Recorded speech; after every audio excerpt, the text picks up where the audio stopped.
Welcome to Board Game Empire. We're going to be showing you a brief overview and review of Arcane Alley and Arcane Alley Moonstruck Market, which is the expansion that came out a few years later.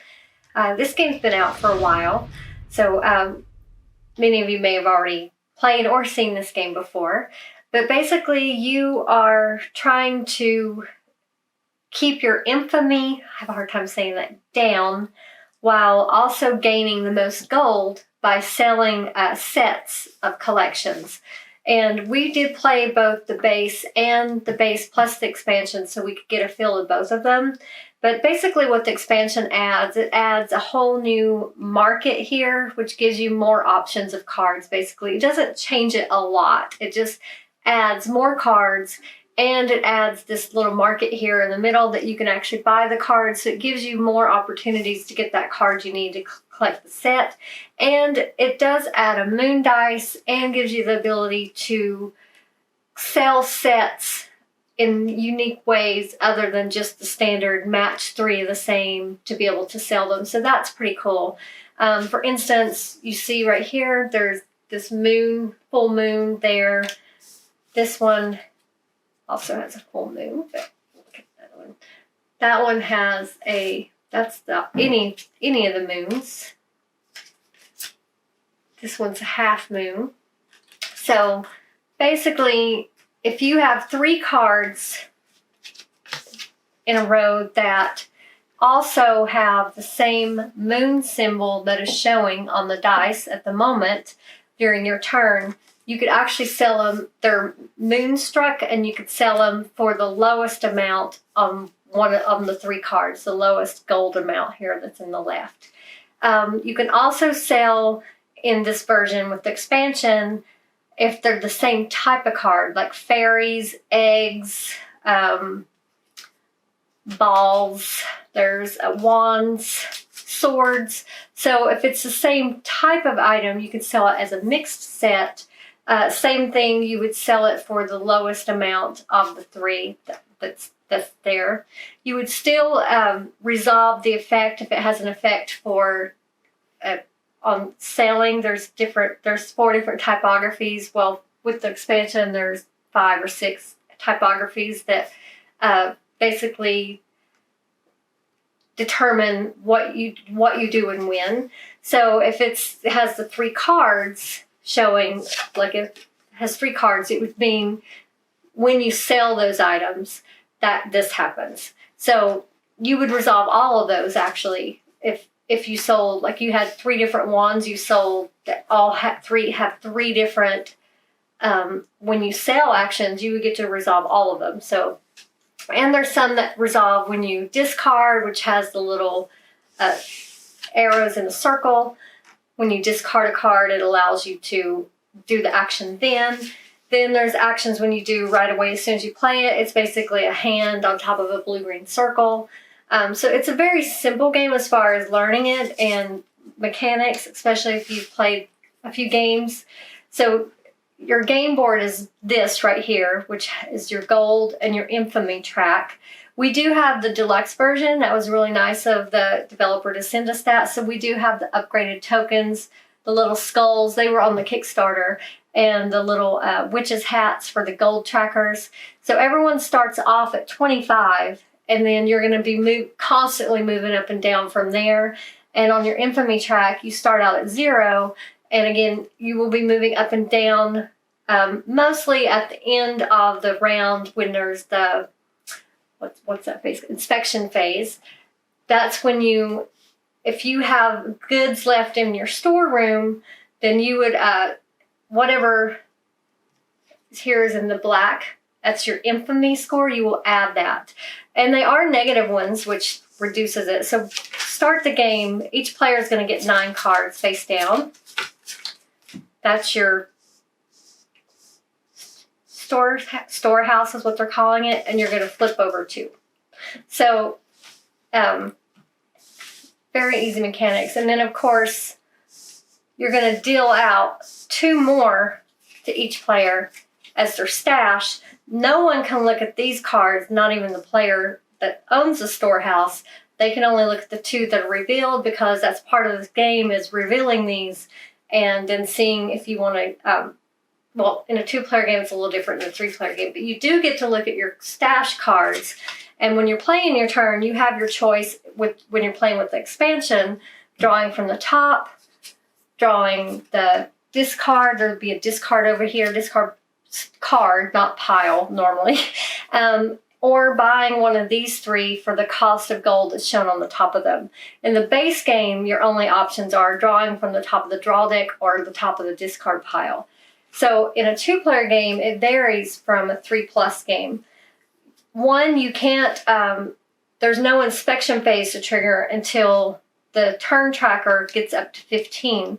So each time the second player goes through their sale phase, you're going to move that tracker up. It starts at 1 and you're just going to move it up. And once it hits 15, then it can be triggered by when someone has all of their storehouse items revealed, or no items in their storehouse if they've sold them.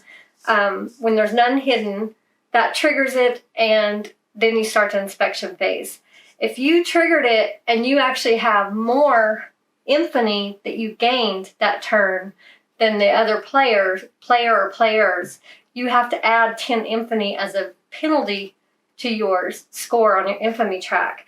Otherwise, all the players just score their infamy that they gained, and you round everything up, reshuffle, move the round tracker up. There's only 3 rounds in this game. You move the round tracker up and deal 9 more cards face down, 2 to their stash, and you just keep going until the end of the 3rd round, which is the final inspection phase. And then you see whoever has the most gold wins. There is a bribe phase after each inspection, the first 2 inspections that is, where you could spend 2 gold to reduce your infamy by 1. So that's an option. If you're pretty high up on the infamy, you can lower that. I will say with our second game where we played with the expansion, we never even got up to 24. I think we just got lucky, and we were able to sell more sets because there was more options of selling. So our infamy, we never got stuck with cards at the end. But in the base game, Anthony got, when you get up to 24, you add these on top of your wizard. And when you have 2 of them, if you have 1, it's negative 25 gold at the end of the inspection. If you have 2, it's negative 50. So you want to try to keep that infamy down so you don't lose gold. It's better to pay a little gold to get it down to keep you from reaching that than paying a lot at the end of the inspection phase. So the round goes like this. Basically, you have a first player token. It's also a wolf. It's a wolf in the expansion. And in the base game, basically, you're just drawing. And if in a 2-player game, if it's hidden, if the card's hidden that you're replacing, then you have a choice. So say I'm replacing this one. I have a choice of keeping that in my stash or discarding it. Whereas in a normal game, you have to discard each card that you replace. But in 2-player games, they switched it up a lot, I guess, to balance the game out more. So that's kind of a cool rule that you have that choice. If it's already revealed, you don't have a choice. It has to go straight to the discard pile. So that's in the base game. You're just drawing and playing and discarding. And then sometimes there will be things that trigger that give you gold, add infamy. All the cards have different things on the bottom that they do at certain times based on whether they're at discard, at play, or when you sell. In the expansion, there's a lot more you can do. Well, first round, they're going to roll the moon dice to get it going.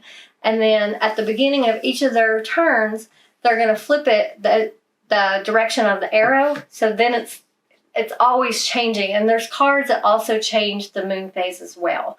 So, and then you also need to keep track at the beginning of at the second player sell phase, you also need to move the turn tracker so you know when the inspection can trigger. So in the expansion version, like I said, you get your choice of the deck, the discard, or you can purchase one of these. Anthony's, you can play on your wizard, you can play on the blank side with no special ability, or of course we played with the ability because we've been playing games for a long time, so that wasn't, they suggest not playing with those in your first game, but if you're an avid game player, you're going to want to play with the abilities because it just makes it more fun. But his allowed him to purchase these for 1 gold, no matter how much they cost on the market board. So that was a good thing. Mine, this really helped me in just the base game. Whenever a player sells a set, I could spend 3 gold to lose 2 infamy. So that was, I never got up to 24 in the base game because of that player ability. And he was able to sell a ton of sets in the expansion game because that's an expansion wizard. Because he was able to buy 1 gold, which you always have plenty of gold to purchase them, but it was it's more, I guess, enticing if it only costs 1 gold. And so you're basically just going through the 3 rounds, and each round lasts a different amount of time depending on how many sets are sold and when someone has no hidden cards in their shop, and of course in a 2-player game when you get up to 15 turns. So it does make the 2-player game, I think, last a little longer because even if you both have no cards or all revealed, until you get up to round 15, you cannot trigger that inspection phase. So you're just, basically that's the nuts and bolts of the game. It's a really simple game. So what did you think about it? So I really like the art and the theme of the game. Really cool design and illustration. I also like the components. The dice here is really big. I don't think people can really see. But you could knock someone out with this if you threw it. Then you also have these little wooden pieces. But pretty much everything looks pretty cool and kind of sticks to the theme. The replayability is kind of limited though, because it does feel a little repetitive at times. I kind of felt that. The mechanics, they do flow smoothly because it is so easy and simplistic. You could teach this technically in like 5 minutes.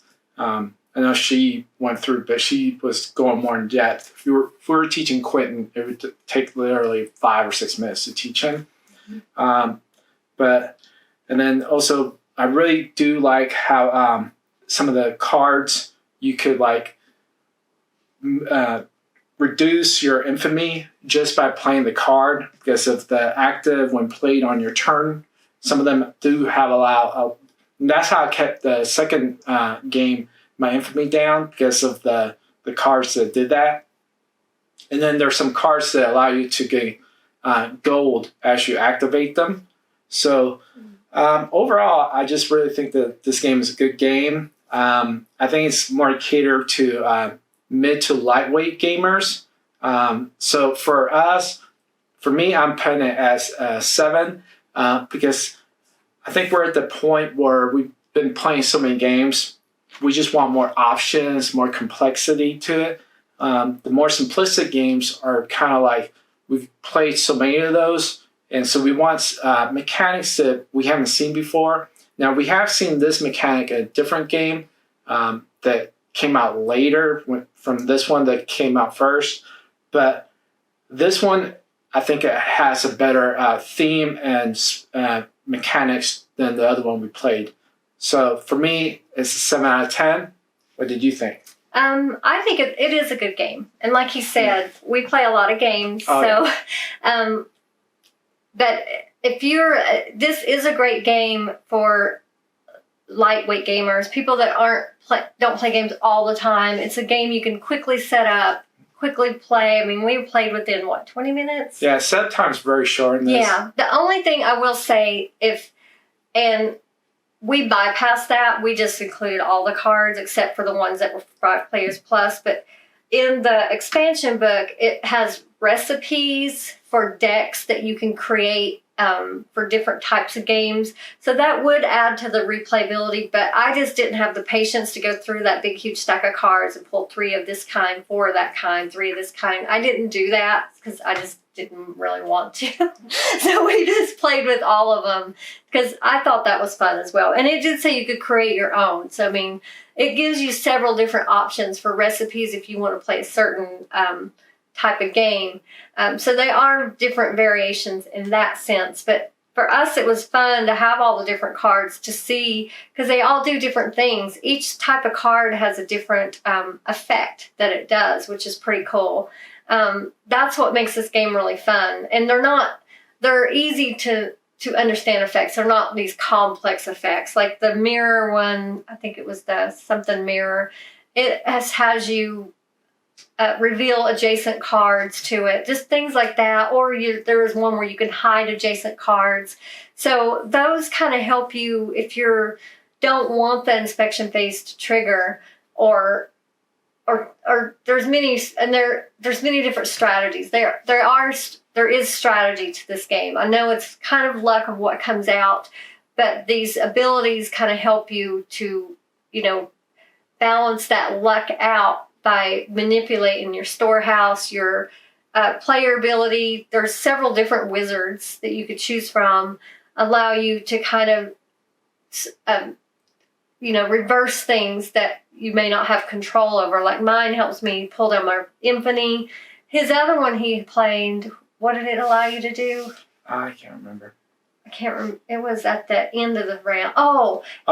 You get gold to determine how much infamy you get during the inspection phase. Right. And see, that helped him because even though his infamy was one round was a little high, he gained a lot of gold because he didn't win, but it did help him stay right up there with me in gold. What hurt him in that game was he got 2 of those infamy token tracker things.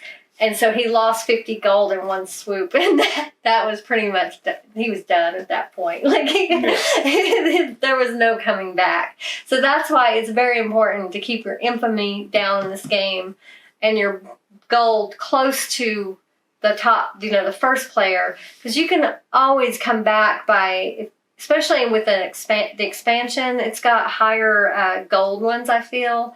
And it's kind of easier to make those sets because you can do it based on a mixed set, the moon sets, the 3 of a kind. And I didn't point out, we never did a diagonal one, but you can do diagonal sets as well. I think I wasn't even looking for diagonal. Were you? I would have seen it if it happened, but it never happened for me. The cards did not align with me. But this is a fun game. And I would definitely suggest, if you like set collection games. So what would you rate it? You should check this game out. And it's been out since 2018. It's been out for a while. I would rate this game 7.5. It's a good game. I mean, it's definitely a solid game, and it would be a good family night game. Good game for game night if you have a group of friends you play with. Because it's, like I said, it doesn't take that long to set up and play. So if you're one of those, like I remember back in the day when I had a group of friends, we had game nights, we would play several games. This would be a good game to do that. You would be able to take it down and set up, it'd take like 30, 40 minutes tops for all of it to play this game. So definitely a must check out if you like set collection games. We will put the link in the description for both the expansion and the base game. I would suggest, honestly, getting both of them. If you're going to buy one, you might as well get the other one. And who knows, they might have it as a set. I don't know. We haven't looked, but it's definitely worth it because once you play that base game, it would get a little repetitive, but the expansion adds so much and so many cards and things. It would just make it more replayable, in my opinion. Yeah. Do you have anything else you wanted to say? Mm-hmm. So thank you for watching. We hope you enjoyed this video. Hopefully this helped you to decide whether this is a game you might want to add to your collection. Feel free to leave a comment if you're not already. Please subscribe, and we look forward to seeing you next time.